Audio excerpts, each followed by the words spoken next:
the Steelers having a great performance, but they're just not those Steelers anymore, Jeff. That's my whole thing.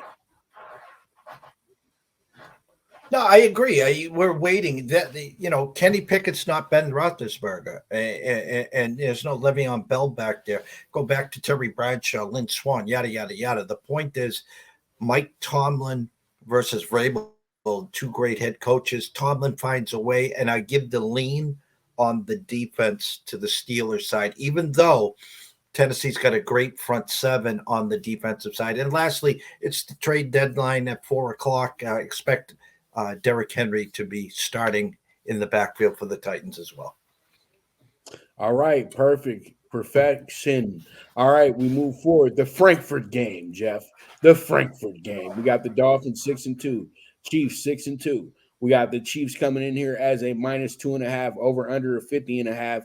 We know that this is a pretty much neutral game.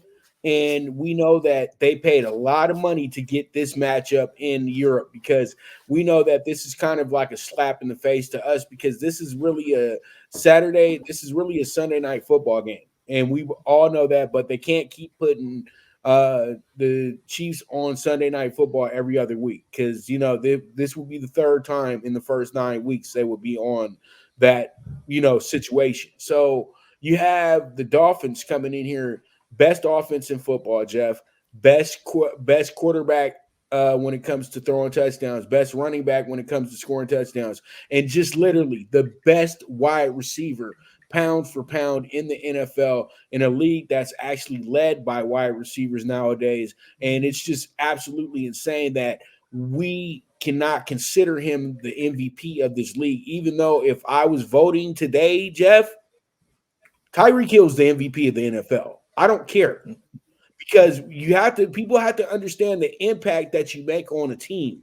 And I think that his impact will be great on all 32 teams in the NFL, even the ones with bad quarterbacks. He makes average quarterbacks look great. He makes great quarterbacks look legendary. That's an absolute MVP in my book. But I truly do feel, when you break down this game, this one is a game that is a big proving point for the Dolphins, in my opinion. And they keep saying the Dolphins have not beat a really good team this year. I feel like they set the number up so the Chiefs can be a very one-sided bet, where everybody is going to be 80 to 90% on the Chiefs, because the Patrick Mahomes effect, the Andy Reid effect, all that stuff, where people are going to say, you know what, you get them at 2.5, that's an absolute blessing. And, you can take a skinnier money line on them as well, too. I'm not buying the hype, Jeff. I'm going to go ahead and push for the slight upset here. I'm taking the Dolphins with the plus 115. I just really like everything that this team is doing at this point. And you know what? Coming out of that Broncos game, I can't trust what the Chiefs are doing at this point. I know that they just got to get a bye and just get refreshed, but they seem a little off, in my opinion. And I know I'm going to get the Patrick was sick and da-da-da-da-da, but you showed up on Sunday. So, hey, we expect things from you, right? So pretty much I'm going to go ahead and take the Dolphins. I don't know what's going on with this team. I just think that they need a break at this point. This is usually when I jump in and I give you some, what about Patrick Mahomes and the Chiefs. And my true number was a pick 'em in a 49. Obviously, the public jumps in, and it's Kansas City 2.5 for the 50.5 neutral site. But the funny is, look what San Fran is going through.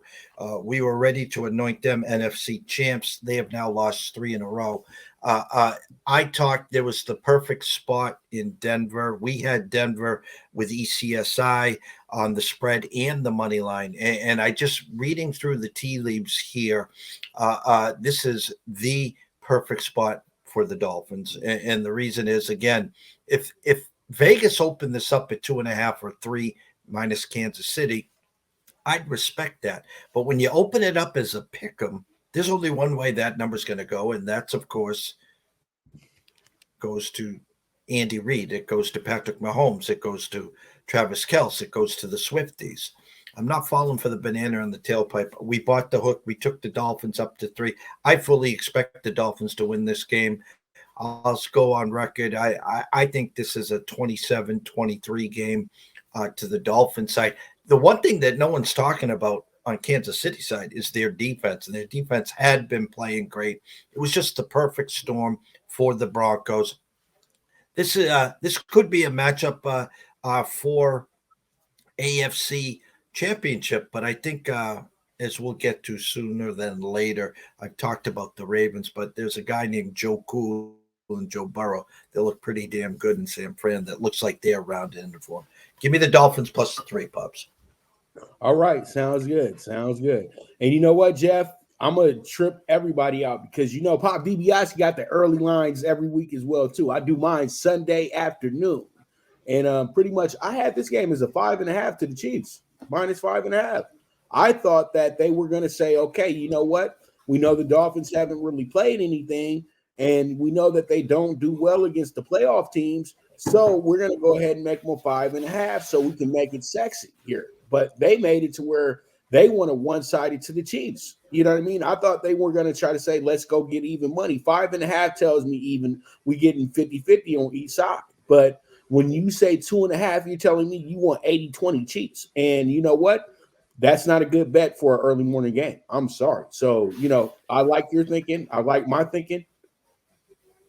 And lastly, people are going to also be blindsided for the fact that when the Dolphins played two real good teams, it was at Buffalo, and that's a divisional game, and we know what happens usually on road divisional games. And then it was at Philly on a primetime spot as well. So again, this is neutral field. This is Frankfurt, and this is a perfect spot for the Dolphins to say, hey, you can think what you want when we played Miami. You can think what we want when we played Philly. This is a whole different ball game. And I think it's a perfect spot for Daniels and the resurging Miami Dolphins to say, hey, once we leave Frankfurt, KC, you got 2 losses. We got 2 losses. And oh, by the way, we own the tiebreaker. Yep. And that's just the way it is. So let's move forward and we talk about the Vikings 4-4, and then we got the Falcons 4-4. We got a 4.5 point spread.